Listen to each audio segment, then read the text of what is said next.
Pertanyaan-pertanyaan bagi jawab lisan. Bismillahirrahmanirrahim. Assalamualaikum warahmatullahi wabarakatuh. Salam sejahtera. Saya nampak suasana pagi ni macam hari raya. Yang Muhammad Balin dengan Timbalan Menteri Wilayah adik-beradik ke? Ya. Sila. Oleh kerana tak kelihatan Datuk Medius Tanggau dalam Dewan, saya jemput Tuan Eng Wee Aik bagi soalan nombor 2. Tuan Yang di-Pertua, soalan saya, soalan pertama yang bernombor 2. Ya, sila. Sila Menteri. Bagus, macam ni ceria je. Terima kasih Datuk Yang Tua. Saya menjawab soalan nombor 2. Datuk Yang Tua, saya ucapkan terima kasihlah kepada Yang Hormat daripada Tanjung yang mengemukakan pertanyaan ini. Untuk maklumat Datuk Yang Tua, Kementerian Dalam Negeri melalui Jabatan Imigresen Malaysia melancarkan Ops 6P berpadu secara berterusan bersama agensi penguatkuasaan lain seperti Polis Diraja Malaysia, Angkatan Tentera Malaysia, Ikatan Relawan Rakyat Malaysia, Jabatan Pendaftaran Negara dan Jabatan Pertahanan Awam Malaysia untuk mengesan, menangkap, mendakwa dan akhirnya mengusir warga negara asing yang melanggar peruntukan undang-undang negara seperti di bawah Akta Immigration 1959 dan 63, Akta Pasport 1966 dan Peraturan-Peraturan Immigration 1963 serta Akta Anti Perdagangan Orang dan Anti Penyeludupan Migran 207. Bagi tempoh sebagaimana yang ditanya oleh Yang Berhormat, 1 September 2013 hingga 4 Disember 2013. Walaupun Yang Berhormat bertanya daripada 1 September, bulan September dan November, saya menjawab sehingga Disember lah, 4 Disember. Sebanyak 1,821 operasi telah dijalankan di pelbagai sasaran seperti rumah kongsi, premis perniagaan, restoran, rumah urut, pusat hiburan, tapak pembinaan, kelang, pasar dan lain-lain. Sejumlah 46,020 pendatang asing tanpa izin iaitu parti telah diperiksa. Dari jumlah tersebut seramai 13,959 orang telah ditangkap kerana didapati melaku pelbagai kesalahan di bawah Akta Immigration 1959 dan 63, Akta Pasport 1966 dan Peraturan Immigration 1963. Seramai 179 majikan turut ditangkap kerana disyaki menggaji atau memberi perlindungan kepada parti. Warga negara Indonesia mencatat bilangan tangkapan tertinggi parti, iaitu seramai 5,218 orang. Diikuti dengan warga Myanmar seramai 2,243 orang. Warga negara Bangladesh seramai 1,555 orang. Warga Nepal seramai 977 orang dan warga negara Filipina seramai 898 orang. Daripada jumlah tangkapan seramai 13,959 orang parti tersebut, juga 799 orang parti telah didakwa di mahkamah pelbagai kesalahan di bawah Akta Immigration 1959 dan 63 dan Peraturan-Peraturan Immigration 63, dan 101 orang parti di compound. Dan seramai 2,873 orang parti telah dihantar pulang ke negara asal. Seramai 2,280 orang parti pula telah dibebas kerana memiliki pas yang sah dan dituntut oleh majikan masing-masing. Manakala seramai 7,906 orang masih dalam siasatan. Warga negara Indonesia mencatatkan bilangan tertinggi parti yang dikenakan tindakan, iaitu 315 orang. Didakwa 59 orang parti di compound, 929 orang parti telah diusir dan seramai 3,915 orang parti masih dalam siasatan. Manakala 333 orang lagi telah dibebaskan kerana memiliki dokumen pengenalan diri yang sah. Diikuti dengan warga negara Bangladesh di mana seramai 43 orang parti telah didakwa, 2 orang parti dikenakan compound dan 1 orang parti telah diusir. 379 orang parti telah dibebaskan dan 560 orang parti masih dalam siasatan. Warga negara Myanmar merupakan bilangan ketiga tertinggi iaitu seramai 146 orang. Parti didakwa, 323 orang parti telah diusir, 196 orang parti telah dibebas dan 983 orang parti masih dalam siasatan. Datuk Yang Pertua, terima kasih. Ya, Tanjung. Terima kasih Datuk Yang di-Pertua. Saya ingin bertanyakan Timbalan Menteri berkenaan dengan satu kenyataan Menteri Dalam Negeri sebelum ini, di mana mereka yang ditangkap di bawah operasi 6P ini akan diabsahkan semula, di mana mereka akan didaftarkan sebagai pekerja atau pendatang asing yang sah untuk diserapkan masuk ke dalam sektor-sektor pekerjaan. Bolehkah Yang Berhormat Timbalan Menteri memberikan perangkaan bagi mereka yang telah diserapkan masuk dan didaftarkan sebagai pendatang asing yang sah, dan dalam keadaan apakah mereka dibenarkan untuk didaftarkan sebagai pendatang asing yang sah? Terima kasih. Ya, sila Yang Menteri. Terima kasih Yang Berhormat. Sebenarnya begini Yang Berhormat. Apabila operasi 6P dilaksanakan, salah satu daripada tindakan kita ialah untuk pemutihan. Sebabnya pemutihan ini dijalankan ialah oleh kerana pada ketika itu banyak komplain yang diterima bahawa sebahagian daripada mereka ini telah ditipu oleh pada ketika itu syarikat outsourcing company, yang ditipu oleh outsourcing company. Dan ada juga di kalangan mereka telah ditipu oleh majikan. Dan dalam yang sudut ketiga lagi ada pula majikan yang ditipukan oleh outsourcing company dan ditipu oleh pekerja ini pula. Jadi dalam kita membuat operasi ini, kita melihat kalau salah satu kumpulan ini telah tertipu kena masuk ke negara ini dan tidak mendapat pekerjaan, itulah pemutihan kita buat Yang Amat kepada mereka yang telah tertipu oleh majikan dan ditipu oleh outsourcing company ini. Kita pemutihkan mereka kerana kita melihat daripada sudut kemanusiaannya, mereka ini telah berbanja besar untuk datang ke negara kita dengan harapan dan mendapat pekerjaan. Tetapi apabila sampai ke negara ini, mereka tidak ada pekerjaan, bahkan telah ditipu. Jadi sebab itulah pemutihan itu dilaksanakan.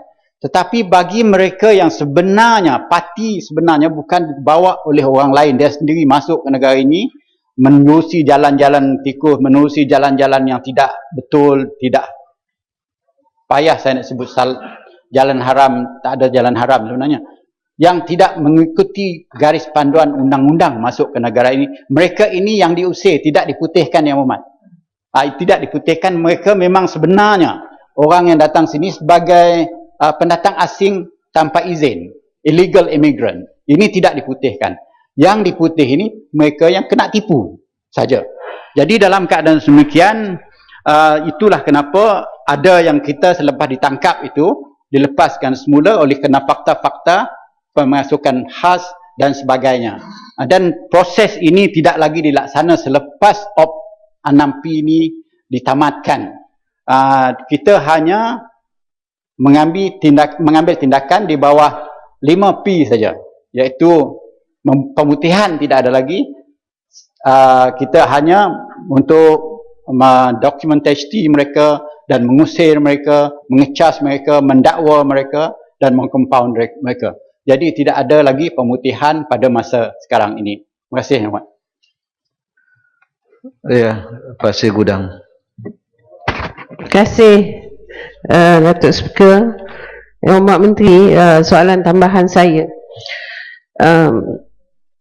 Sejauh manakah keberkesanan program khas pengurusan parti yang telah dijalankan memberi manfaat kepada program ini secara keseluruhannya, dan berapa lamakah tempoh mereka-mereka yang ditangkap ini berada di pusat tahanan, kerana kita sedia maklum bahawa mereka ni kalau duduk dalam tahanan secara tidak langsung ia mendatangkan kos kepada negara kita juga.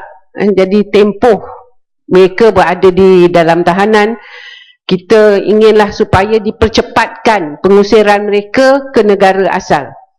Terima kasih. Ya, silakan. Terima kasih Yang Hormat. Kalau dapat hasrat Jabatan Immigration dan KDN, kita nak hantar semua yang tidak datang ke negara ini, tidak mesti jalan garis panduan undang-undang ini ataupun parti ini, kita nak hantar balik keseluruhannya dengan seberapa cepat yang boleh, Yang Hormat. Tetapi halangan dan rintangan kita ialah soalan dokumentasi. Apabila mereka masuk ke negara ini tidak mempunyai dokumen yang tertentu, kita tidak boleh mengantar, walaupun kita tahu daripada percakapan, daripada muka, paras muka dan sebagainya, mengetahui si anu daripada Indonesia, yang satu lagi daripada Filipina, yang satu lagi daripada Bangladesh, yang satu ini pula daripada Myanmar.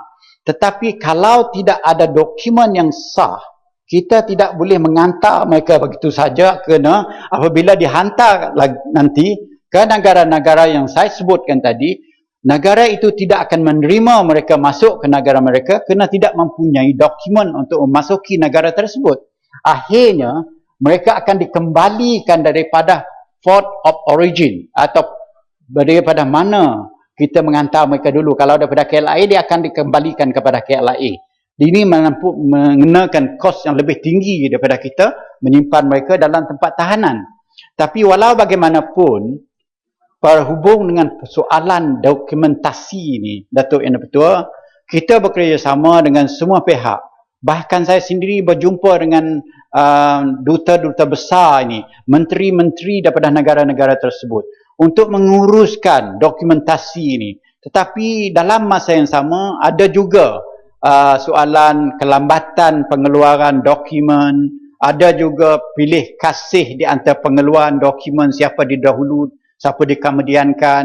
Bahkan KDN itu sendiri telah menunjukkan 3 sistem, iaitu satu, supaya keluarga mereka boleh membayar kos mengembali kalau dokumen itu dah siap.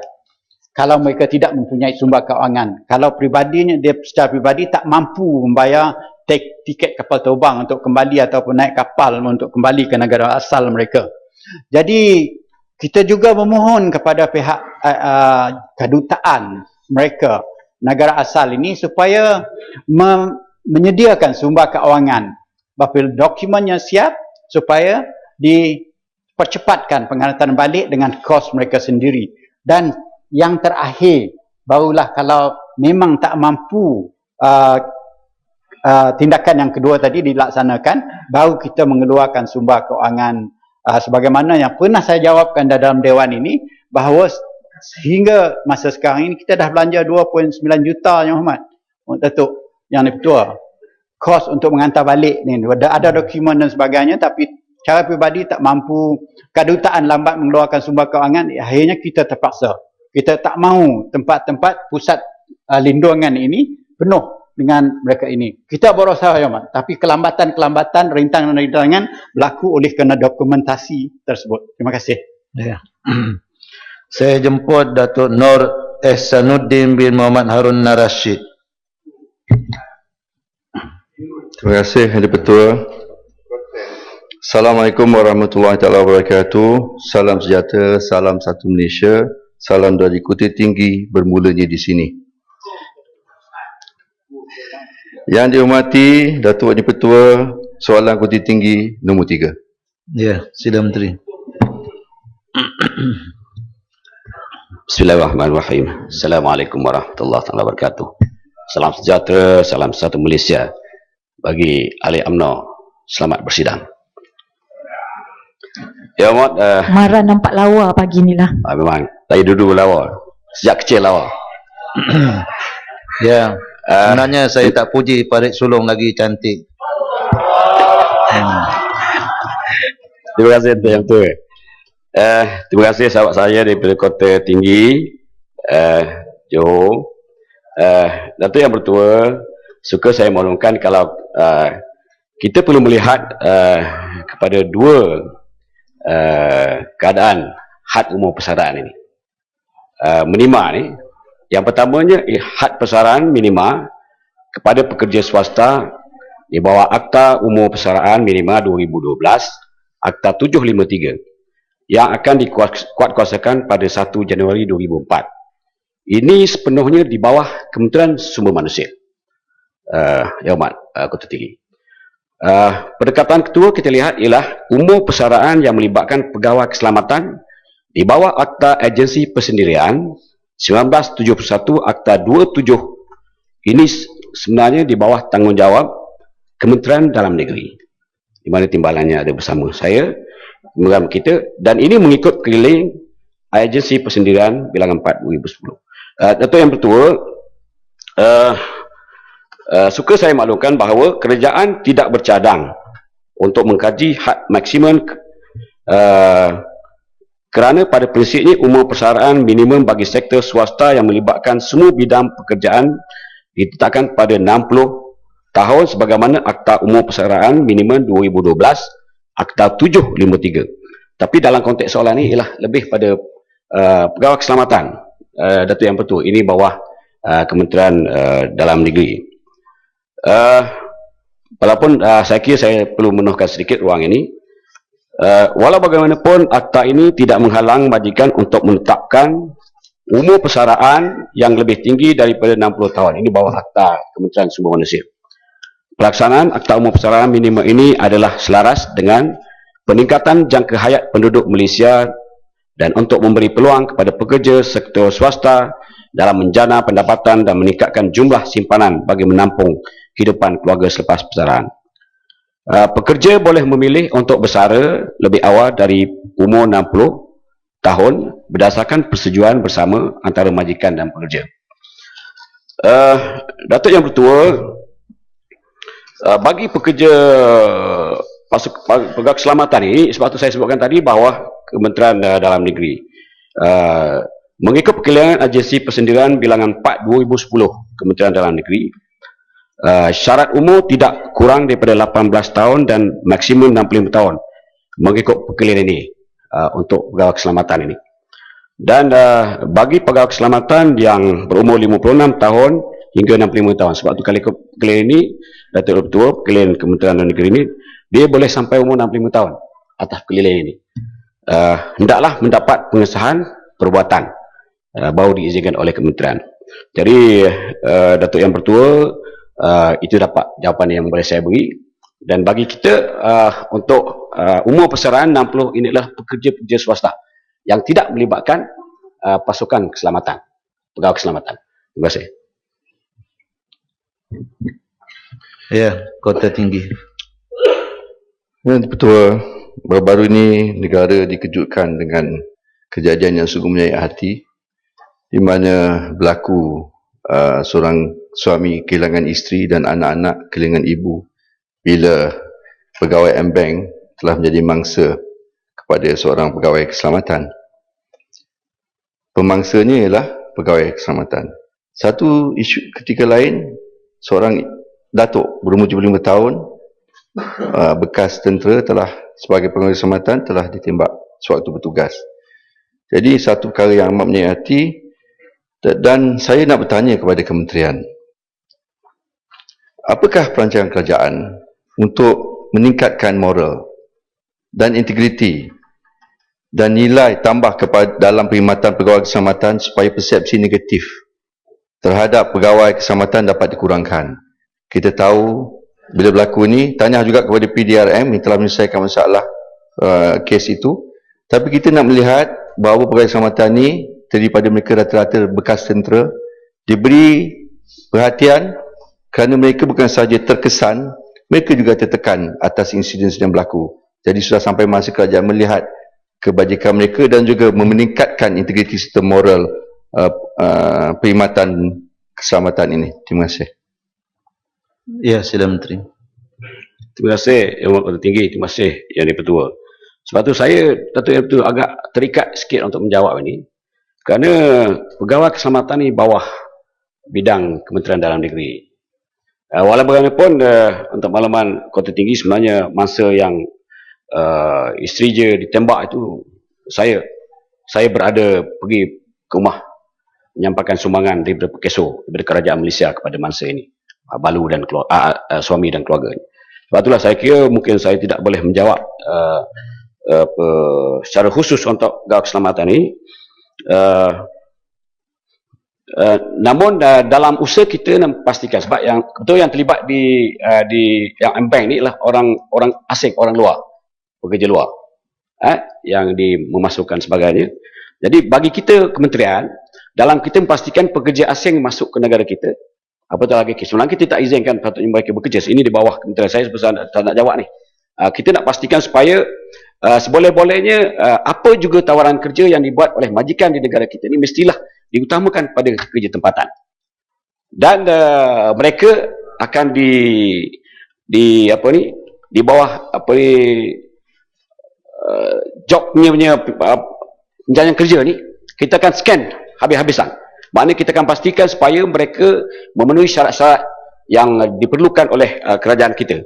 Semasuklah sebagaimana yang akhir ni, kalau kita tahu di bawah jawatan khas tentang pekerja asing dan pendatang asing ni, di bawah Yang Amat Timbalan Menteri, mereka memastikan supaya kemasukan pekerja-pekerja asing ini akan dapat ditapis, akan dapat ditentukan supaya mereka ini tidaklah terdiri daripada orang yang terlibat dengan jenayah, yang membawa penyakit dan sebagainya. Jadi saya tak nak menjawab secara khusus tentang ini, kita serahkan Yang Amat Kota Tinggi, mungkin Menteri Dalam Negeri atau Timbalan yang boleh jawab secara bertulis. Ya. Terima kasih, Datuk. Ya, ramai minatnya sebagai rantau panjang. Ya. Terima kasih Tuan Tuan. Soalan tambahan saya ialah isu pengawasan keselamatan adalah isu penting untuk menjaga keselamatan rakyat. Dan saya ingin tahu setakat ini berapakah tindakan yang telah diambil kepada majikan-majikan yang telah mengambil pekerja-pekerja pengawal keselamatan secara haram. Kita lihat di mana lebih daripada 30,000 pekerja pengawal keselamatan haram masih beroperasi, terutama di Lembah Kerang. Ini adalah isu besar yang sepatutnya tidak boleh mengelak. Antara kementerian-kementerian mesti ada kerjasama. Dan satu lagi saya ingin penjelasan, setakat ini berapakah dalam kajian pihak kementerian pegawai ataupun perkhidmatan awam yang bersara awal? Sebab ada setengah profession yang mungkin persaraan tak perlu sampai umur 60, mungkin lebih awal. Jadi setakat ini berapa orang yang telah memohon persara awal, dan apakah perkara ini tidak ditimbangkan untuk memberi ruang kepada siswaza anak-anak muda yang menunggu, yang menganggur beratusan ribu yang tidak ada pekerjaan? Minta penjelasan. Ya, sila Menteri.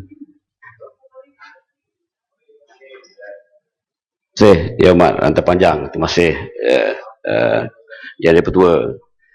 Saya sebutkan tadi bahawa bidang pengawal keselamatan ini ialah bawah bidang Kementerian Dalam Negeri. Saya tidak nafikan bahawa kita ada jawatankuasa bersama. Seperti mana yang saya sebutkan tadi bahawa jawatankuasa kalau pendatang asing, pekerja asing ini kita ada di bawah jawatankuasa khas di bawah kabinet ini yang dipungsikan oleh Yang Amat Berhormat Timbalan Perdana Menteri. Dan begitu juga dalam bidang-bidang yang lain, kita ada Blue Ocean strategi yang kita lakukan. di bawah Kementerian Sumber Manusia dengan kementerian-kementerian lain, termasuk Kementerian Dalam Negerinya, Kementerian Wanita, banyaklah dalam aktiviti yang kita lakukan.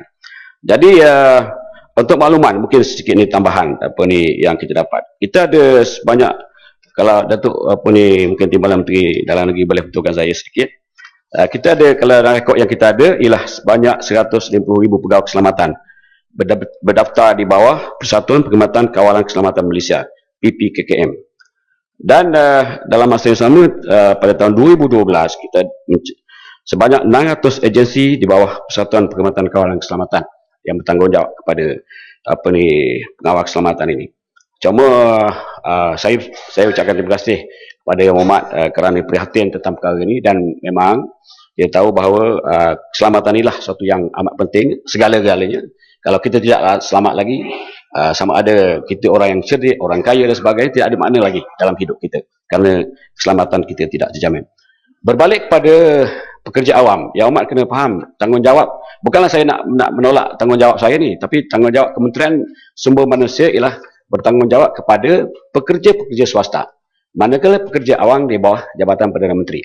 Saya ingat kita ada ni, cuma kita serahlah, mungkin Menteri di Jabatan Menteri boleh memberikan jawapan tulis kepada Yang Berhormat. Terima kasih. Betul. Ya, Baling. Terima kasih Timbalan yang dipertua. Hari ini Hari Perhimpunan Agung UMNO Malaysia. Jadi saya terima kasihlah. Bangkang pun ramai tak datang pagi ni, mereka pergi ke Dewan PWTC. Terima kasih. Bukan pergi, saya harap bukan mengintai ya, pergi sana untuk mendengar amanat Yang Amat Berhormat Presiden Perdana Menteri kita. Yang Berhormat Timbalan Menteri, terima kasih. Pasal apa? Balin tak apa minat nak dengar saya, Balin pun tak berminat nak dengar amanat. Tak, ini lebih penting. Oh, ini hala tuju rakyat. Balin tak berminat nak dengar. Yang Timbalan, Yang Berhormat Timbalan Menteri. Ini mana memang condemn presiden ke apa ni? Proporsional. Dah lah kalah naik presiden. Saya bagi borang UMNO. Isi borang UMNO mai jadi ahli UMNO Baling. Sila. Terima kasih. Saya pada pagi ni, Datuk Timbalan Bertua, saya amat minat sebab saya tengok dua-dua Timbalan Menteri ada. KDN pun ada, Sumber Manusia pun ada. Sebab itu saya daripada tadi tak sabar nak bangkit, nak tanyakan soalan kepada dua-dua mereka ni. Seorang boleh jawab, seorang boleh bertulis. Ini berkaitan dengan keselamatan, pegawai keselamatan kita. Saya setujulah dengan Rantau Panjang tadi, dengan kawan saya setuju. Sebab baru-baru ni dalam konteks kematian Allahyarham, iaitu pegawai Ambank, saya pun pergi ke hospital, saya pergi bagi sumbangan bagi pihak NGO. Saya pergi juga, saya pergi sendiri. Proporsional memang tak pernah pergi, dia suka cakap je. Tapi saya pergi bersama. Jadi saya nak menyatakan di sini,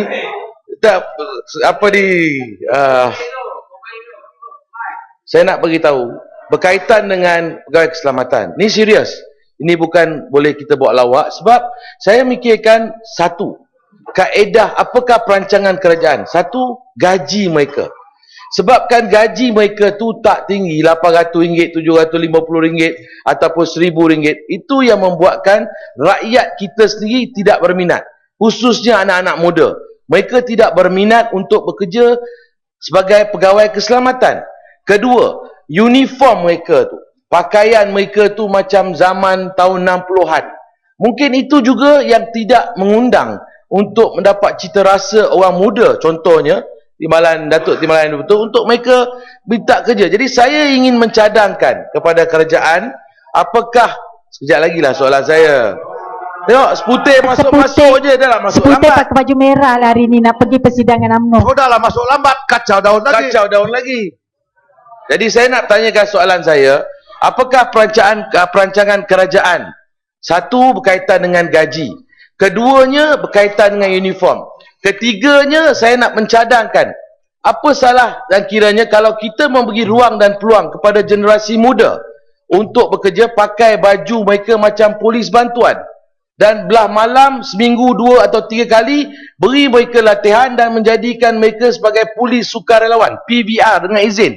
Jadi ini sedikit sebanyak akan memberi motivasi kepada generasi muda untuk menjadi pegawai keselamatan. Contohnya di bank-bank atau institusi-institusi di siang hari, belah petang seminggu 2 atau 3 kali mereka boleh bekerja sebagai anggota polis sukarelawan PVR. Ini yang saya nak tanyakan kepada pihak kerajaan. Dua-dua kementerian ada, sudah semestinya soalan saya dapat dijawab oleh KDN dan juga sumber manusia. Boleh kita integrasikan, bincanglah betul-betul. Soalan saya pertama about the gaji, kedua berkaitan dengan uniform mereka. Ini serius ya. This is not a joke. Ini adalah satu benda yang serius untuk keselamatan. Bila ada orang mati, pembangkang, kecoh, riuh, orang dah mati. Bila orang bagi pandangan yang bernas, nak kacau. Datang lambat, nak kacau. Inilah kerja pembangkang. Jadi saya minta soalan saya tadi ceramah mana dijawab ni? Ceramah dengan mana teliti, ni? Tuan pemilihan berkaitan dengan gaji, kedua Ceramah ni salah siapa ni salah? Datang dah 10.30 tak datang. Datang dah 10.30 tu nak bising. Orang masuk 9.30, ni masuk 10.30. Bila orang Shah Alam tak tahu nak pergi undi orang macam ni. Sokong orang macam ni. Terima kasih. Ya. Ni Menteri, dia ada dua. Satu soalan jawab lisan, satu soalan bertulis. Cuma soalan bertulis tu minta KDN jangan salah hantar kepada Timbalan Menteri Wilayah. Ni Muhammad Balik yang tanya ni. Sila. Terima kasih Yang Muhammad Balik. Memang Yang Muhammad cukup hebat dalam bela pekerja-pekerja kita, termasuk pasukan keselamatan Yang Muhammad. Terima kasih banyak. Untuk makluman Yang Muhammad dan Dewan ini, sebenarnya kita Kementerian Sumber dengan Kementerian Dalam Negeri ini cukup rapat. Sebab itulah banyak pendekatan baru telah dibuat dan perbincangan untuk memperbaiki kelemahan-kelemahan yang ada. Contoh satu saya ambil ialah G2G punya approach yang kita buat dalam pengambilan Bangladesh, pekerja Bangladesh, di mana tapisan yang dibuat yang cukup rapi yang dibuat oleh Kementerian Dalam Negeri, kita telah memastikan kita dapat mengesan ramai daripada mereka yang memohon ini yang telah pun kita tolak permohonan mereka kerana terlibat dengan jenayah, terlibat dengan penyakit dan sebagainya. Dan kalau yang mau baca sedikit Perkeliling Agensi Persendirian Bilangan 4 tahun 2010 Kementerian Dalam Negeri, ini ialah satu pendekatan yang dibuat oleh Kementerian dalam meningkatkan prestasi pekerja, termasuklah pegawai keselamatan tadi. Dan menyentuh tentang gaji ni sebenarnya yang Balik, kita di bawah Kementerian Manusia kita telah melancarkan pelaksanaan gaji minima. Dan bermula pada 1 Januari 2014, semua syarikat, semua agensi, semua majikan wajib melaksanakan gaji ini.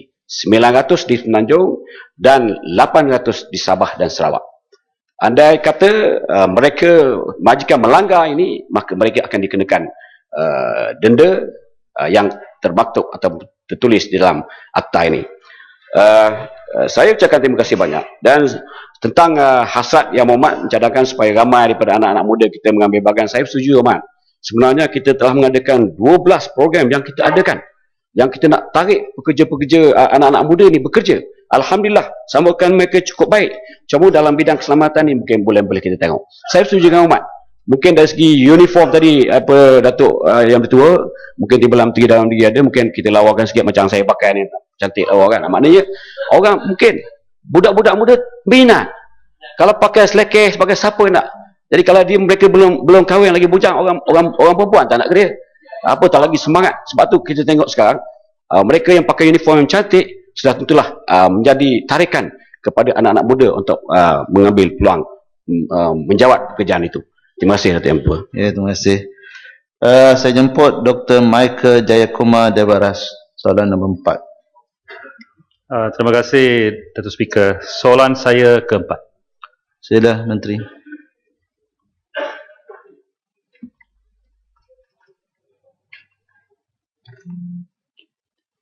Terima kasih Yang Berhormat. Terima kasih Datuk Yang Bertua. Sebenarnya Yang Berhormat, daripada Sungai Siput bukan saja bertanya secara lisan di Parlimen, tetapi juga telah berhubung dengan saya dengan satu perkara yang spesifik, Yang Berhormat. Walau bagaimanapun, mengubah suai polisi, Yang Berhormat, biarlah saya huraikan halangan, masalah yang kita hadapi dalam soal apa yang berhormat bangkitkan di sini. Berhubung dengan supaya permit kerja sementara dikeluar bagi pekerja yang sedang menunggu kes di mahkamah buruh atau mahkamah perusahaan selesai, Kementerian ini perlu memperhalusi perkara tersebut lebih dahulu. Maknanya Ahmad, kita tengah mengkaji keadaan ini kerana dia multi-factor dengan izin. Ini kena ianya turut melibat pihak Kementerian Sumber Manusia dan juga agensi kawal selia yang berkaitan.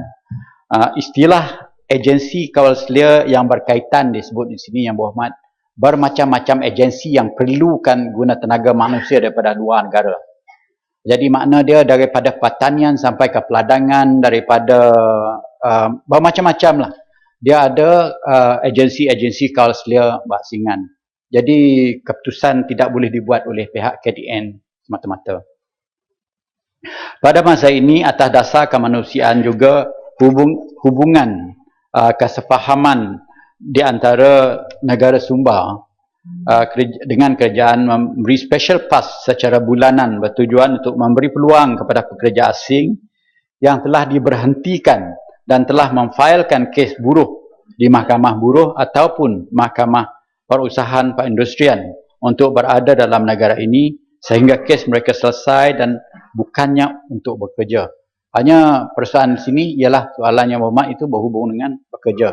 Dia boleh berada di negara ini tetapi hingga kes selesai tetapi tidak untuk bekerja. Saya faham apa yang akan ditanya selepas itu ya. Walau bagaimanapun pihak kementerian tidak ada halangan sekiranya pekerja asing tersebut ingin pulang semula ke negara asal hingga kes selesai dan balik semula bekerja dengan majikan baru. Semasa pekerja pulang ke negara asal, tuntutan daripada kes-kes buruh perusahaan belum selesai masih boleh disalur ataupun dikemaskinikan menerusi pihak kedutaan ataupun pesuruhjaya tinggi masing-masing. Selain daripada itu, sekiranya pamit kerja sementara dengan majikan baru diberikan kepada pekerja yang masih dalam pertikaian di mahkamah atau mempunyai tuntutan, maka dikuatiri akan mengundang implikasi seperti berikut. Berhubung pekerja dengan majikan yang asal, berkemungkinan masih ada wujud perhubungan kerana keputusan mahkamah masih belum muktamad untuk memutuskan kedudukan sebenar pekerja asing tersebut. Yang kedua, merugikan majikan baru yang mana pekerja tersebut diserapi kena tempoh masa pengajian adalah pendek iaitu sehingga kes-kes mereka selesai sebelum dihantar pulang. Yang halangan yang terbesar sekali ialah kontrak. Apabila seseorang bekerja dengan seseorang majikan, ada kontrak wujud di antara pekerja dengan majikan tersebut. Jadi apabila kes ini belum selesai, mana kontrak itu juga masih tergantung walaupun dia tidak terputus. Ya. Jadi kalau kita beri dia kemampuan untuk membolehkan dia bekerja dengan tempat lain, mana dia ada mempunyai dua kontrak untuk bekerja dengan dua majikan. Jadi ini akan mendatangkan halangan implikasi undang-undang kepada pihak mereka, pihak majikan dan juga kepada kerajaan. Datuk M. Tua, sekian, terima kasih. Ya, Sungai Siput. Terima kasih Datuk Speaker. Saya ingat isu dia ialah hak asasi, hak pembelaan yang pekerja kita ada. Bila pekerja tempatan ada masalah dengan majikan, walaupun dia pun ada kontrak dengan majikan itu, dia boleh bawa kes itu ke mahkamah buruh ke ataupun ke mahkamah perusahaan. Ini hak pekerja kita. Jadi isu kontrak itu sama juga. Bila kita ada pekerja asing pun, dia pun sekarang berhak membawa kes.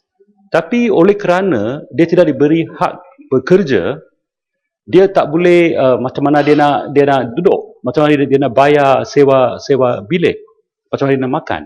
So itu hak pembelaan itu hanya kita bagi ruang, tapi dia tidak boleh amalkan, dia tak boleh nikmati hak itu. Dan perkara ini juga menjejaskan pekerja Malaysia. Bila majikan dia boleh kawal, dia boleh bully dia punya pekerja asing, dia lebih suka ambil pekerja asing, kena lebih senang dikontrol. Dan jika ada masalah, buang kerja, dia terpaksa balik. Susah untuk mereka lawan balik. Kerana jika mereka duduk di Malaysia, dijadikan haram. So ini juga menjejaskan peluang pekerja tempatan dapat. So saya bila sekarang saya kata terima kasih kerana ini sedang panjang. Soalan. Soalannya, bolehkah gubal satu polisi di mana kuasa keluarkan permit kerja sementara diturunkan kepada jabatan buruh ataupun kepada jabatan perusahaan hanya sementara kes itu berjalan. Jadi bagi mereka hak pembelaan. Terima kasih. Sila Menteri. Betul. Saya menghargai dan memahami implikasi apa yang saya sebutkan tadi daripada sudut polisinya, ya Muhammad. Sebagaimana yang sebut awal tadi bahawa pihak Kementerian Dalam Negeri tidak boleh memutuskan perkara ini begitu saja. Secara kementerian kami saja memutuskan. Dia ada implikasi kepada semua pihak yang ada berkenaan dengan pekerja tersebut. Umpamanya kalau dia bekerja daripada ladang. Jadi maknanya agensi kawal selia itu tadi ialah Kementerian Perdagangan dan juga Kementerian Sumber Manusia. Jadi dalam keadaan sebagian, tiga pihak ini mesti bersetuju. Tetapi yang implikasi yang terbesar itu tadi yang masih saya sebut, iaitu kontrak dengan majikan asal. Kalau kontrak itu belum putus yang bermakna tidak ditamatkan, bahawa kalau kita nak benarkan dia bekerja lagi, dia akan bekerja tempat lain. Kita yang menggalak dia buat another contract dalam negara kita yang hormat. Satu orang boleh buat kontrak untuk bekerja dua tempat. Saya faham daripada sudut kemanusiaannya. Oleh kerana siapa dah membelai dia, siapa memberi makan dia, di mana tempat dia tinggal dan semua ni. Semua kita lihat. Saya dah banyak berbincang. Tetapi masih jalan buntu yang kita hadapi ialah masalah kontrak tadi. Tetapi kalau daripada sudut yang mana kontrak yang telah diputus, pertikaian di antara dia dengan majikan bukanlah soalan kontrak, tapi soalan perkara-perkara lain. Jadi ini masih kita belum putus. Jadi insyaAllah saya akan berbincang dengan Kementerian Sumber Manusia dan melihat pandangan mereka daripada sudut apabila kontrak itu tidak wujud lagi di antara majikan dan pekerja, bolehkah tidak kita memberi secara panjang kebenaran si penuntut ini, pekerja ini bekerja, menyarakan diri dia di Malaysia pada masa demikian, masa sebelum kesnya ditamat. Tadi saya telah berbincang dengan pengerusi Mahkamah Perusahaan Perindustrian Kuala Lumpur yang so happen to be my classmate yang hormat. Dia mengata sekarang kita mempunyai 27 industrial court dan dia punya time frame untuk menyelesaikan satu-satu masalah ialah 2 tahun. Dan saya tanya dengan pegawai saya, 2 tahun kita bagi beberapa bulan saja, tapi jawapan dia bagi ialah sampai 2 tahun pun kita akan bagi dia cara bulanan untuk wujud berada di Malaysia. Walaupun sampai 2 tahun, kita akan bagi juga. Tapi hanya syarat tadi tak boleh bekerja, itu saja. Jadi itu persoalan yang berhormat bangkitkan tu. Dan ada satu lagi, kenapa kes ni jadi terlambat? Bukan masalah mahkamah sebenarnya. Mahkamah tak ada masalah lagi. Yang masalah ialah peguam. Peguam kadang-kadang, bila ada kes satu di Industrial Court dan satu di Mahkamah Tinggi, dia akan adjourn the case di Industrial Court oleh kena nak hadir di Mahkamah Tinggi. Jadi ini kadang-kadang peguam ni banyak sangat kes dah terima banyak sangat habuan daripada klien dia. Jadi akhirnya pekerja ini jadi teranaya juga daripada sudut itu. Jadi saya akan berbincang dengan semua pihak berhubung dengan perkara ini kerana perkara ini memang wujud, perkara ini memang penting yang berhormat kita peka dengan masalah ni. Terima kasih. Hormat. Ya, Jorlun. Terima kasih Tuan Datuk Yang Di-Pertua, Yang Berhormat Menteri. Selalunya bila kita bercakap soal kemasukan pekerja asing secara rasmi, mereka menggunakan ejen. Ejen ni pertama soalannya, adakah ejen ini diiktiraf oleh kementerian dan sejauh manakah peranan ejen ini? Contohnya semasa mereka nak rekrut pekerja-pekerja luar ini, mereka sudah tentulah menjanjikan sektor-sektor tertentu sama ada peladangan, industri dan sebagainya. Jadi bila pekerja itu datang ke sini, kadang mereka ini dibiarkan membawa diri dengan apabila mereka menghadapi masalah, ejen ini dah melepaskan tanggungjawab. Jadi sejauh manakah peranan ejen ini, dan sekiranya terdapat pekerja-pekerja yang telah pun dimanipulasi oleh majikan, adakah ejen ini juga turut bertanggungjawab? Terima kasih. Ya, sila Menteri. Terima kasih, Ahmad. Walaupun dia jauh sikit daripada soalan asal, tapi soalan amat penting. Soalan penipuan oleh pihak ejen. Sebenarnya kita dah tamat outsourcing company ini. Tak ada lagi, Ahmad. Sekarang kita tak guna lagi. Ada yang dilantik ataupun diterima bekerja secara direct. Permohonan datang daripada syarikat kepada pihak Kementerian Buruh ataupun Kementerian KDN mengikut sektor yang tertentu. Dan apabila telah mendapat kelulusan, barulah mereka mencari pekerja ni. Ataupun mereka dah tahu berapa banyak pekerja yang mohon ataupun minta untuk datang ke Malaysia untuk bekerja. Jadi masalah outsourcing company ataupun ejen ini tidak lagi wujud. Tapi apa yang tinggal pada kita sekarang ini masih ada. Itulah kenapa kita adakan operasi 6P itu dibuat untuk memutihkan mereka yang telah ditipu oleh pihak-pihak yang tertentu. Sama ditipu oleh pihak outsourcing company, ditipu oleh majikan. Sebabnya begini, ya, saya nak jelas supaya jelas sejelas-jelasnya. Apabila outsourcing company ini membawa pekerja asing masuk ke negara ini dahulu, dan pekerja asing ini diserah pula kepada pihak-pihak majikan. Apabila majikan mengambil pekerja asing ini dan majikan itu pula tidak membayar gaji dengan sepenuhnya, tidak memberi kemudahan-kemudahan yang patut ada padanya, dan tidak juga memberi perkeso covering insurance, tidak memberi KWSP dan macam-macam lagi, dan medical facility tak diberi. Kalau perkara ini berlaku, bila pekerja tu mempersoalkan perkara ini daripada soal gaji, insurans, perkeso dan sebagainya, jadi dia kata, you bukan pekerja, saya bukan majikan. Yang majikan ialah outsourcing company. Bila dia jumpa dengan outsourcing company pula kata kita dah serah dengan dia. Maka dialah jadi majikan, bukan kami lagi. Jadi kita dalam kementerian dan kerajaan tidak mengetahui siapa majikan sebenar dalam keadaan yang sedemikian. Itulah kenapa outsourcing company ini kita tamatkan. Sebab dia mendatangkan keliruan, masalah, penipuan berlaku di kalangan pihak-pihak yang become the players in the field. Dengan izin, Datuk Yang Tua. Jadi, bila ditamatkan, kita wujudkan 6P, operasi 6P. Untuk diputihkan mereka yang kena tipu, sama ada majikan kena tipu, ataupun pihak pekerja kena tipu, kita memutihkan supaya mereka ni diberi pekerjaan kerana mereka dah membuang duit datang ke sini. Untuk membayar gaji, tambang, membayar kos ejen, insurans, macam-macam lagi yang dibayar. Sampai berpuluh ribu ringgit. Jadi, Yang Berhormat, sebenarnya sistem outsourcing company tidak wujud lagi. Sekarang secara direct, dan untuk Bangladesh, dalam sektor peladangan, kalau tak salah saya, ialah direct kepada Kementerian Sumber Manusia. Terima kasih, Datuk M. Tuan. Ya. Saya jemput Datuk Sapawi bin Ahmad Wasali. Terima kasih, Datuk Yang Bertua. Ramai Bangla dari Myanmar makan chapati dan kari pap. Datuk Yang Bertua, soalan nombor 5, mohon Menteri untuk menjawab. Ya, sila Menteri.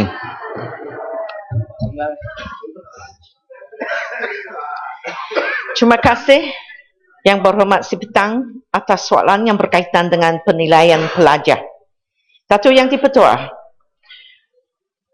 peperiksaan ujian pencapaian sekolah rendah atau UPSR dan peperiksaan penilaian menengah rendah atau PMR yang dilaksanakan selama hari ini adalah untuk melihat pencapaian murid dalam bidang akademik pada peringkat umur tertentu, iaitu pada umur 12 tahun dan 15 tahun sebelum mereka meneruskan pembelajaran di peringkat yang lebih tinggi. Kedua-dua peperiksaan tersebut bukanlah peringkat persijilan seperti Sijil Pelajaran Malaysia SPM, Sijil Tinggi Agama STAPAM atau Sijil Tinggi Persekolahan Malaysia STPM. Sehubungan dengan itu, Kementerian Pendidikan Malaysia hanya mengeluarkan penyataan keputusan dan bukannya sijil kelulusan akademik. Untuk makluman ahli yang berhormat, Mesyuarat Jemaah Menteri bertarikh 17 hari bulan Disember tahun 2010 telah bersetuju supaya penambahbaikan sistem pentaksiran kebangsaan bagi ujian pencapaian sekolah rendah UPSR dan penilaian menengah rendah atau PMR dilaksanakan dengan memberi penekanan kepada pentaksiran tentang pembelajaran. Oleh itu, mulai tahun 2014, Kementerian Pendidikan Malaysia akan melaksanakan penambahbaikan terhadap PMR dan bukannya pemansuhan PMR.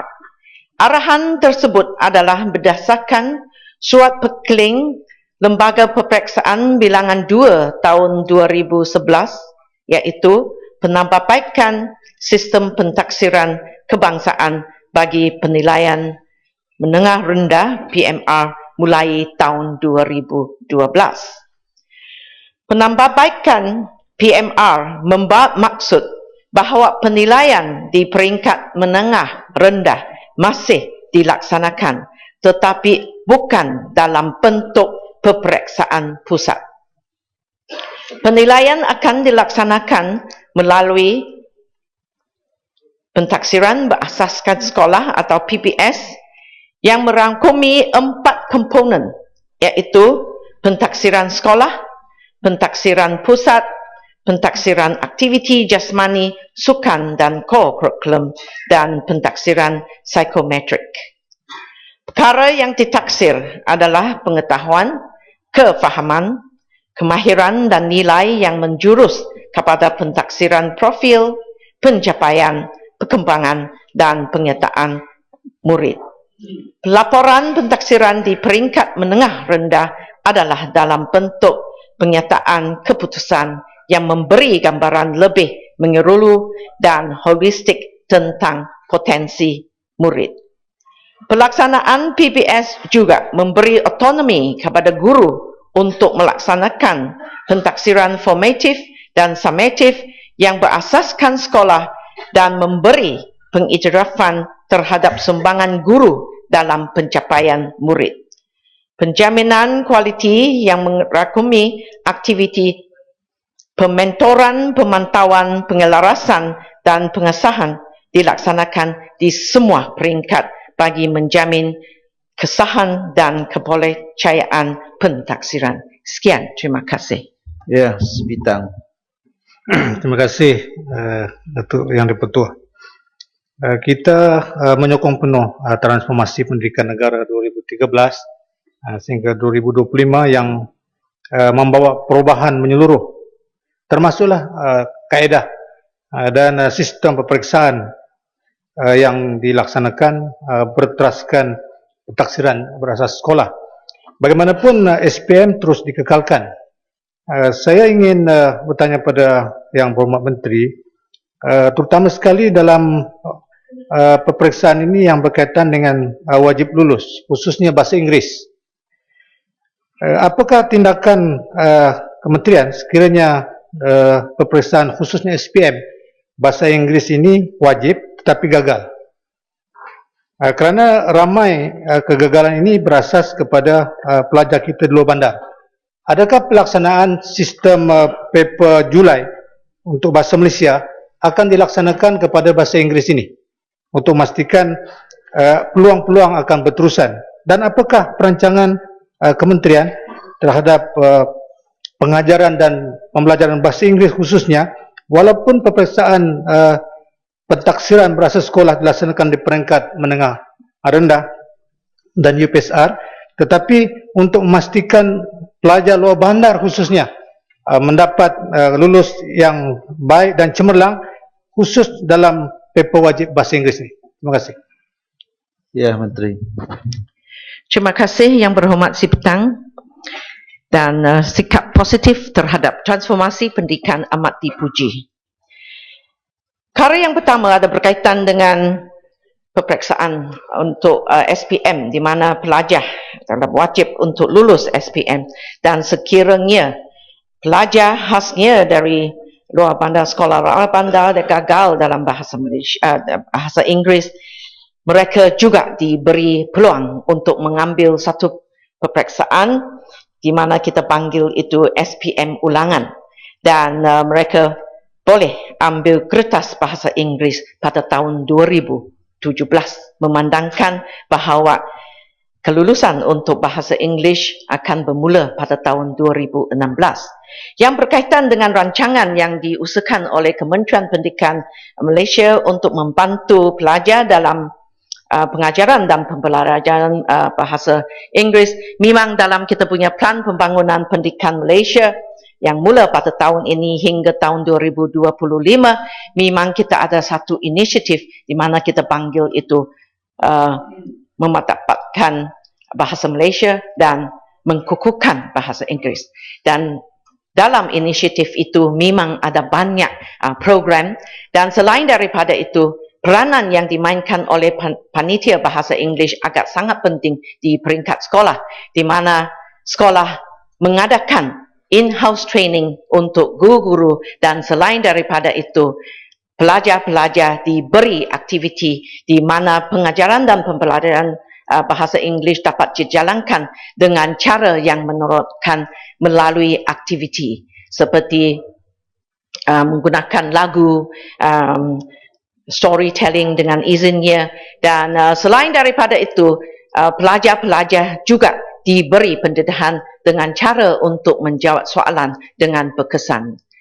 Jadi kita boleh melihat bahawa memang banyak inisiatif sudah dan sedang dan akan diambilkan oleh Kementerian Pendidikan Malaysia untuk memastikan bahawa pelajar-pelajar khasnya di luar bandar dapat peluang yang sama untuk lulus peperiksaan bahasa Inggeris. Sekian, terima kasih. Ya, Yang Berhormat Perkhidmatan PAU. Terima kasih Yang Ketua. Terima kasih kepada Timbalan Menteri atas langkah-langkah yang diambil, termasuk transformasi pendidikan yang dibicarakan. Saya ingin merujuk Timbalan Menteri kerana dalam kohort tahun umur yang dibicarakan dalam PMR, kohort tahun 13 sampai 16 untuk laporan PAISA terbaru beberapa hari yang lalu, yang di inisiatif OECD, dan kemudian menetapkan 40 negara yang paling berhasil, dan Malaysia malangnya tercorot di antara 15 yang paling bawah. Dan kalau dikatakan ini hanya inisiatif Eropah, saya ingin jelaskan ia juga menunjukkan kelemahan di Amerika Syarikat dan juga kejayaan China, Korea, Singapura, dan untuk Eropah hanya Finland. Kalau kita kaji laporan ini secara objektif dan jangan hanya menolak sebagai suatu usaha yang asing, kita akan dapati beberapa kelemahan pokok yang harus diatasi. Dan saya fikir wajar untuk Kementerian Pendidikan Pengubah Dasar meneliti kerana laporan ini cukup komprehensif dan memberi kekuatan terhadap dasar pembelajaran, pedagogi dan kurikulum yang ditentukan oleh negara China, terutama di sekitar Shanghai. Bukan saja di bandar, tapi juga desa. Kemudahan desa di China sekarang telah mengatasi keupayaan Malaysia di bandar. Dan ini harus suatu hal yang amat diperhatikan kerana tidak ada transformasi selain dari slogan kalau tidak dapat menyaksikan peningkatan kualiti atau mutu pendidikan. Jadi saya nak minta penjelasan Timbalan Menteri. Terima kasih. Silakan Menteri. Terima kasih Yang Berhormat atas soalan yang berkaitan tentang peningkatan pendidikan untuk Malaysia. Dan pada hari kemarin kita sudah dapat berita yang baik yang berkaitan dengan peningkatan keputusan PISA untuk Mathematics dan Sains, dan nampaknya memang Malaysia sudah merekodkan satu peningkatan, tetapi malangnya kita masih lemah dalam membaca atau reading dengan izin. Dan memang apabila Kementerian Pendidikan Malaysia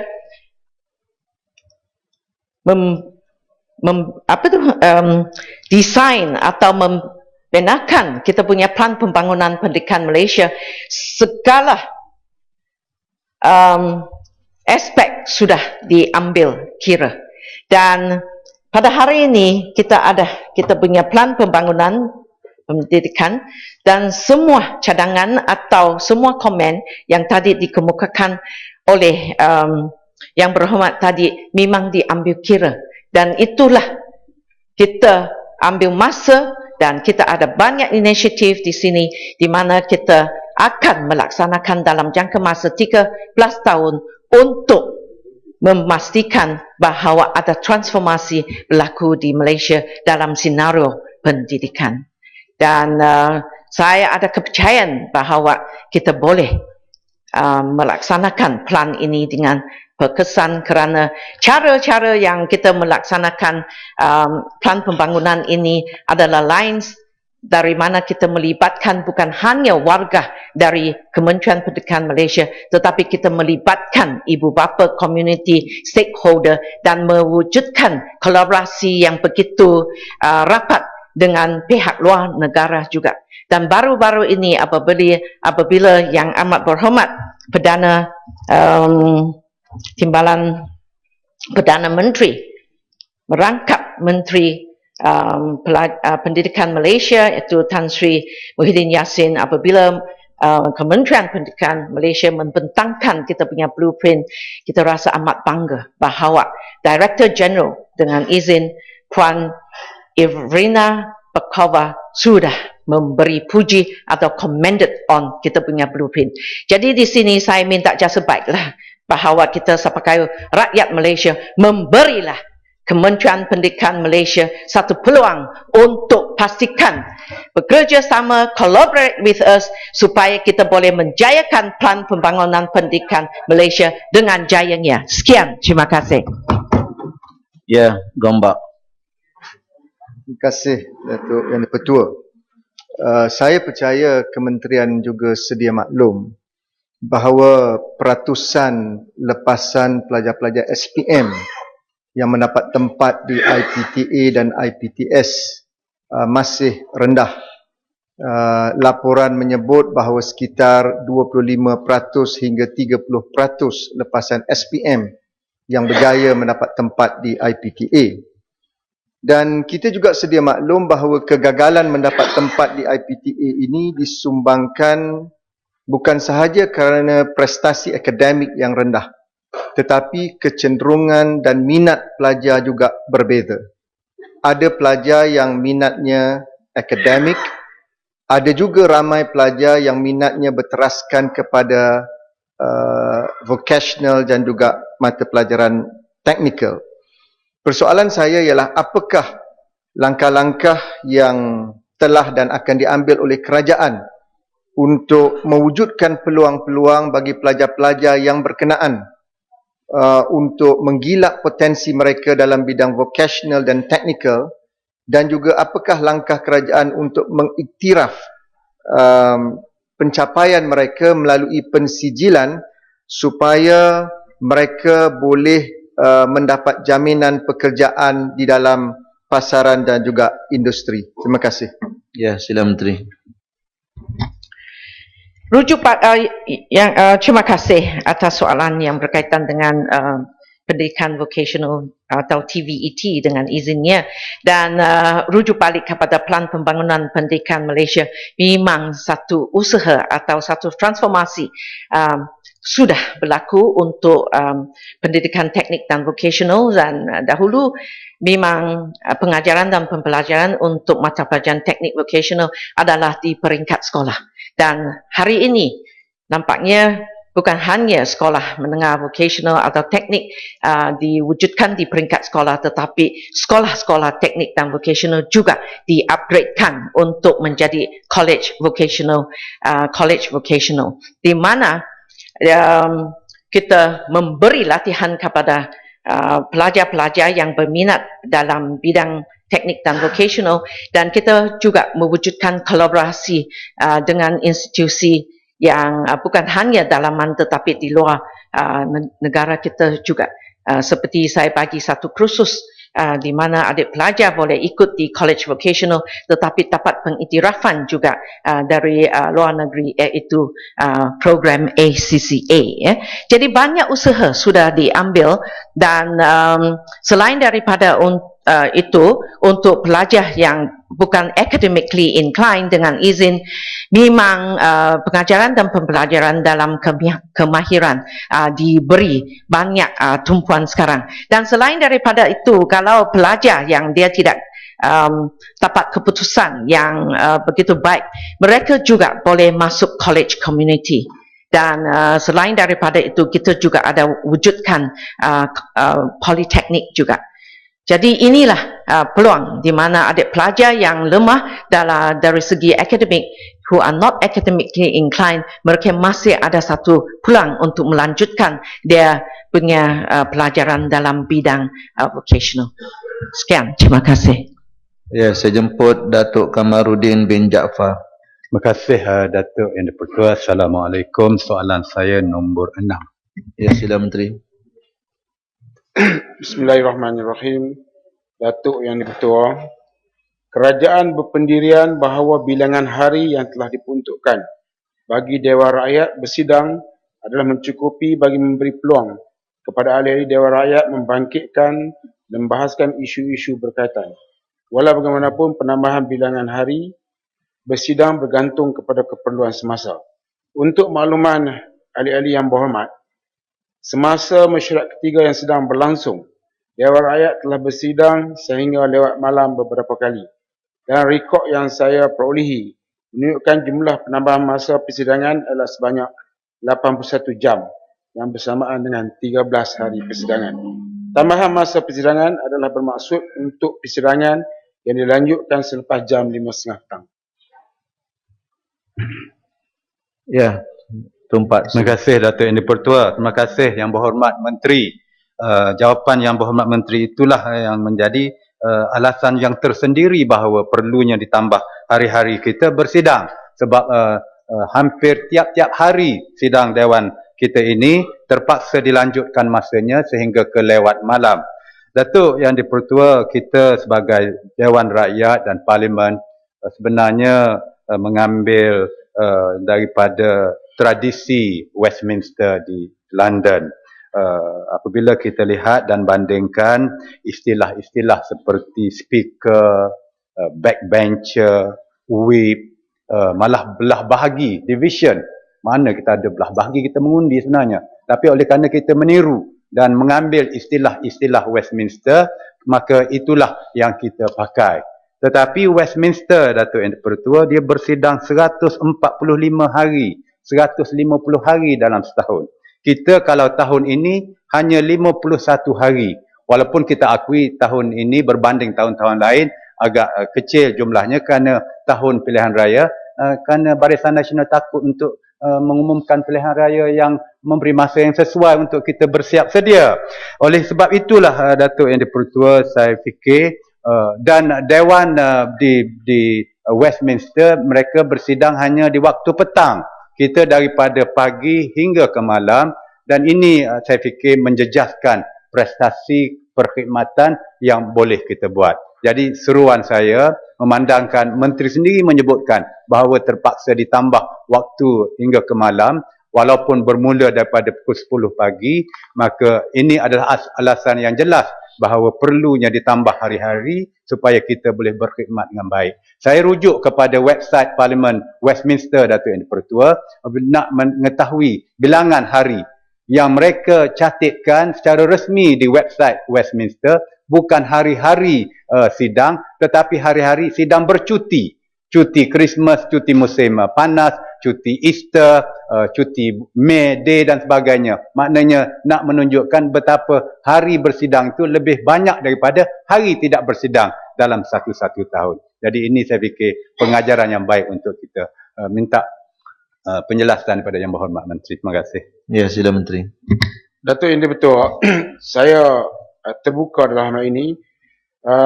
Untuk makluman Yang Berhormat, kita dalam Peraturan Mesyuarat 66.3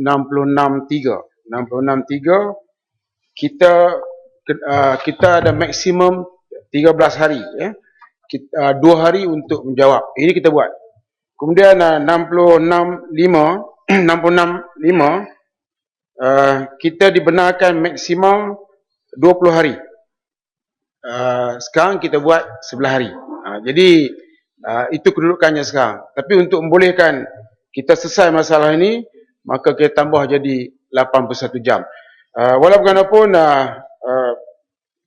pertambahan hari ini kita akan serah kepada Jawatankuasa Peraturan Mesyuarat Dewan, dan juga setelah berbincang dengan Yang di-Pertua Dewan Rakyat dan juga ahli-ahli Yang Berhormat. Ini kita terbuka untuk kita lihat bagaimana apakah hari-hari yang ada sekarang mencukupi, kerana kita tambah jam pun tengok Yang Berhormat masih kuat dan sebagainya, kecuali semalam ahli semua pembangkang lari keluar untuk meninggalkan quorum kepada kami untuk menentukannya. Jadi kalau hari ini berterusan, kita kena juga berhati-hati. Sebab apa, perbuatan panggil quorum ni, kalau panggil quorum duduk di situ dan kita bilang bersama. Jangan panggil quorum lari keluar. Lepas tu hantar kapal masuk jadi saksi ikut kita bilang silap. Kita bilang tak silap, quorum kita cukup dan lebih daripada cukup. Dan hari ini juga, kalau nak buat apa pun, kami bersiap siaga, kami cukup. Kita tahu bahawa walaupun kita bertambah kerja kita lebih berat daripada Dewan Undangan Negeri, lebih berat daripada ahli-ahli Dewan Undangan Negeri. Tapi Selangor telah menaikkan elang lebih daripada ahli Parlimen. Malah Menteri Selangor sekarang ni gajinya lebih besar daripada gaji Perdana Menteri.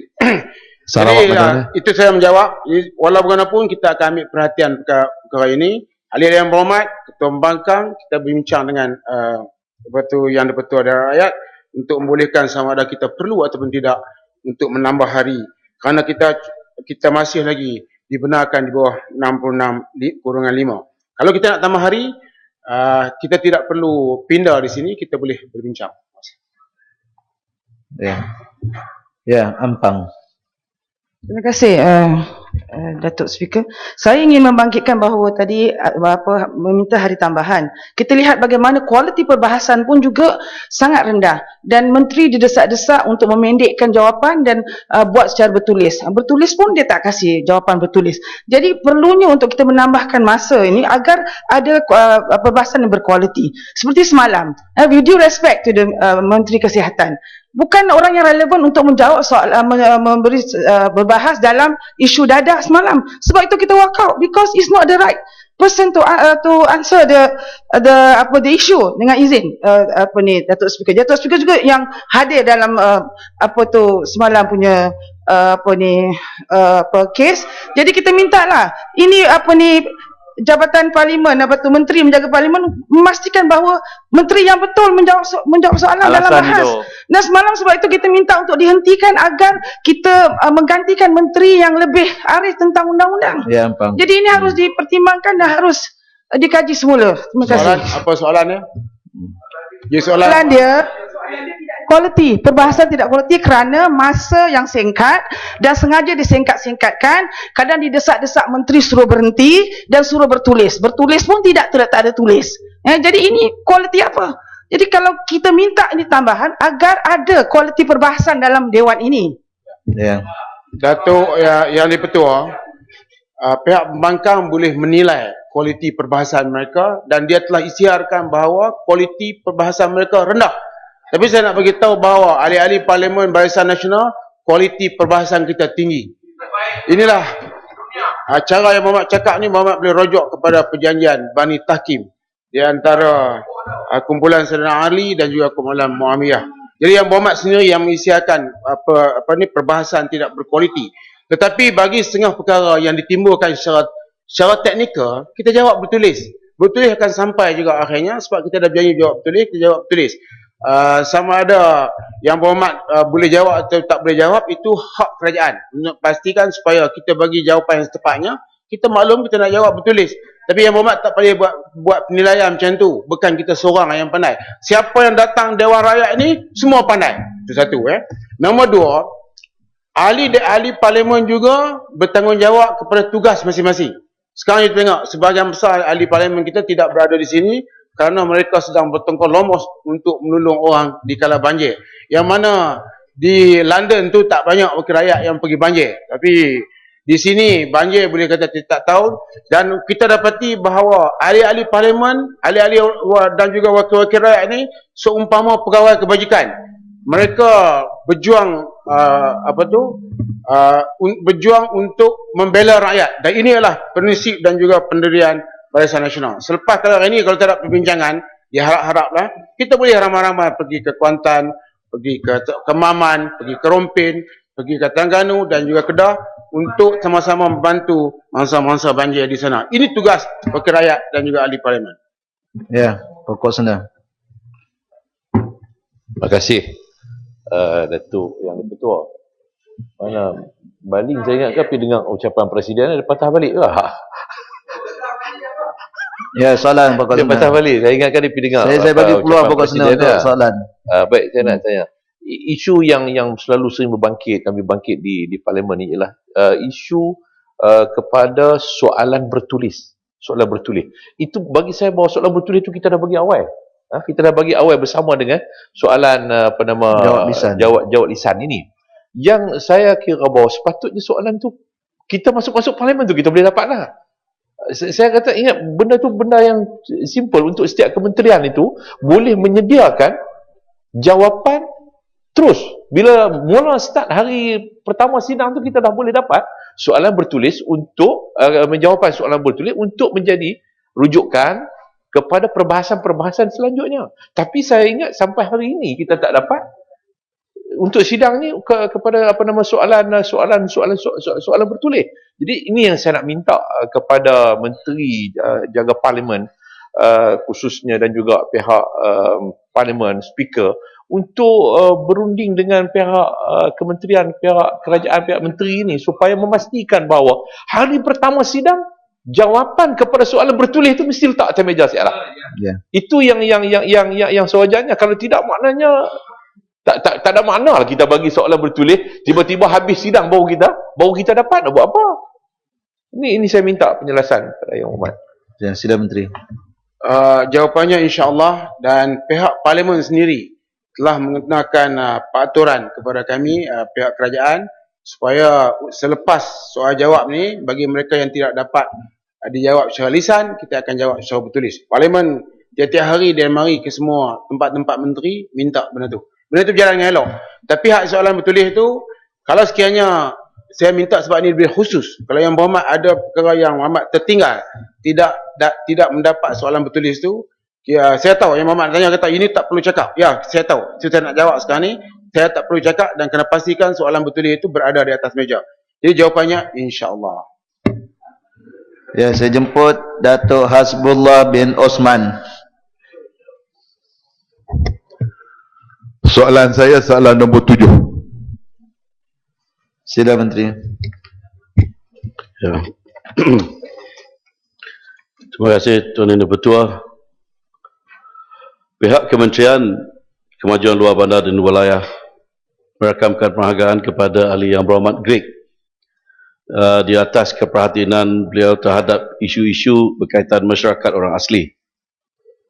Untuk makluman Yang Berhormat, Kementerian menerusi Jabatan Kemajuan Orang Asli JAKWA begitu komited untuk melaksanakan pembangunan kepada masyarakat orang asli.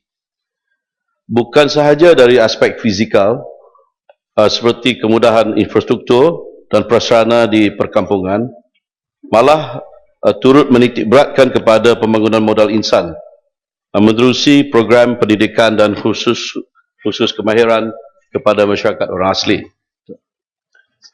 Merujuk kepada persoalan yang dibangkitkan oleh Yang Berhormat, daripada sejumlah 852 perkampungan orang asli di semenanjung Malaysia, sebanyak 677 kampung, iaitu 79.5%, telah mempunyai kemudahan bekalan air terawat. Pada tahun 2013, sebanyak ringgit Malaysia 56.7 juta telah diperuntukkan bagi melaksanakan projek bekalan air terawat di perkampungan orang asli yang melibatkan sebanyak 60 kampung. Projek-projek tersebut sedang giat dilaksanakan dan dijangka siap selewat-lewatnya pada bulan Mei tahun 2014. Manakala sejumlah 20 juta ringgit lagi akan disalurkan pada tahun 2014 bagi pelaksanaan projek tersebut secara berterusan. Sebagai langkah yang bagi memastikan kemudahan sistem bekalan air terawat yang telah dilaksanakan di kawasan penempatan orang asli diselenggara dengan sewajarnya, sejumlah ringgit Malaysia 6 juta telah dilulus di bawah Perlembagaan Mengurus pada tahun 2013 ini. Kerja-kerja penyelenggaraan tersebut meliputi penggantian penapis, menukar alat ganti, kerja-kerja penambahbaikan kecil, bekalan minyak petrol, bayaran bil elektrik dan sebagainya. Kerja-kerja penyelenggaraan tersebut dilaksanakan secara berkala oleh kontraktor-kontraktor bertauliah yang dilantik. Isu-isu berkaitan keperluan kemudahan infrastruktur termasuk kemudahan bekalan air bersih di perkampungan orang asli telah dibincangkan di dalam makmal program transformasi kerajaan GTP 2.0 pada 23 April hingga 31 Mei tahun 2012 yang telah dikelolakan oleh pemandu unit pengurusan prestasi dan pelaksanaan. Pelaksanaan projek-projek di bawah inisiatif GTP 2.0 ini bermula pada tahun 2013 hingga 2015. Untuk maklumat Yang Berhormat Greg, pihak JAKWA juga telah membentangkan kertas cadangan bagi pelaksanaan program pembangunan bersepadu di perkampungan orang asli semenanjung Malaysia kepada unit perancangan ekonomi, Jabatan Perdana Menteri, yang melibatkan keperluan kemudahan infrastruktur, jalan, elektrik, air bersih dan rumah PBR di perkampungan orang asli dengan kos keseluruhan berjumlah 760 juta ringgit. Untuk makluman Yang Berhormat juga, projek-projek tersebut telah mula dilaksanakan secara berperingkat-peringkat bermula dari tahun 2013 hingga tahun 2017. Penyaluran peruntukan menerusi pelbagai program dan projek ini membuktikan bahawa pihak kerajaan begitu serius untuk membangunkan masyarakat orang asli di seluruh negara kita, di seluruh semenanjung Malaysia. Pihak kementerian menerusi JAKWA perlu mengkaji serta meneliti keperluan projek ataupun program pembangunan masyarakat orang asli dari masa ke semasa dan melaksanakannya mengikut keutamaan. Isu-isu yang melibatkan masyarakat orang asli ini bukan sahaja tertumpu kepada usaha-usaha pembangunan infrastruktur di kawasan penempatan mereka, namun begitu fokus juga perlu diberikan kepada pembangunan modal insan, termasuk pendidikan dan kemahiran serta pelaksanaan projek-projek ekonomi yang berupaya meningkatkan pendapatan masyarakat orang asli. Menerusi usaha-usaha kerajaan yang berterusan ini akan dapat memastikan bahawa kumpulan minoriti ini dapat bergerak seiringan dengan masyarakat umum di dalam arus perdana. Pihak kementerian mensasarkan menjelang tahun 2017 masalah kemudahan asas di perkampungan orang asli akan dapat kita tandangi sepenuhnya. Sekian, terima kasih. Ya, Geri. Terima kasih Tuan Yang di-Pertua. Terima kasih kepada pihak kerajaan yang menjawab. Daripada jawapan yang telah diberikan, sebenarnya saya melihat kerajaan tidak pernah membekalkan air bersih kepada masyarakat orang asli kecuali air dirawat. Bermakna kejayaan yang ada di kampung orang asli untuk kemudahan asas, sama ada perumahan dan lain-lain, setakat ini untuk air, hanya air yang dinikmati oleh orang asli melalui bekalan air luar bandar yang paling berjaya dilaksanakan oleh pihak kesihatan. Oleh sebab itu, saya nampak perancangan kerajaan tidak seberapa mana untuk membekal air bersih kepada orang asli. Apa yang dinyatakan oleh pihak kerajaan yang berlaku di tempat saya, 3 perkampungan orang asli, beratus ribu dibina pam-pam untuk menyedut air, dibekalkan kepada orang asli. Tetapi akhirnya pam-pam tersebut hanya boleh digunakan dalam tempoh 3 minggu. Apakah tidak ada perancangan yang terperinci daripada pihak JAKWA dan juga kementerian bagi memastikan orang asli juga dapat menikmati bekalan air bersih? Oleh sebab itu, maka kita bila masuk ke kampung orang asli terpaksa makan ubat, takut kena penyakit malaria dan pelbagai lagi. Tetapi walau bagaimanapun, kerajaan telah menyediakan kemudahan air. Cuma yang saya katakan tadi, air bersih. Saya melihat kerajaan perlu berbincang dengan kerajaan negeri yang mempunyai syarikat air, bekalan air, untuk memastikan air tadi dirawat dan dibagi klorin ke apa kaedah yang saya tak pandai lah benda tu. Itu yang pertama yang saya tanyakan, bagaimana? Apa perancangan kerajaan untuk memastikan orang asli dapat bekalan air bersih? Yang kedua, yang saya nak tanya ialah, kerajaan membekalkan anak-anak getah, terutama macam di tempat kawasan saya. Tapi dalam masa yang sama, kawasan asli ialah kawasan penempatan gajah. Mereka tanam pokok getah, tetapi selepas seminggu, gajah datang sapu pokok getah. Jadi lagu mana? Lagu mana orang asli akan mendapat pendapatan seperti masyarakat lain?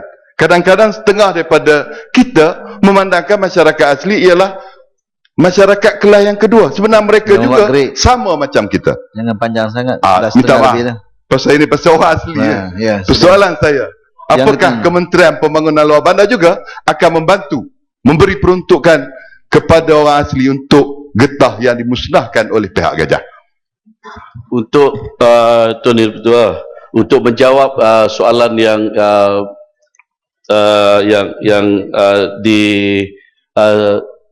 diutarakan tadi, kalaulah sesuatu itu amat diperlukan seperti mana telah disarankan oleh Yang Berhormat, adakah kementerian ini akan membantu masyarakat orang asli untuk mereka ini menanam getah ataupun dengan perkara yang berkaitan dengan getah? Ya.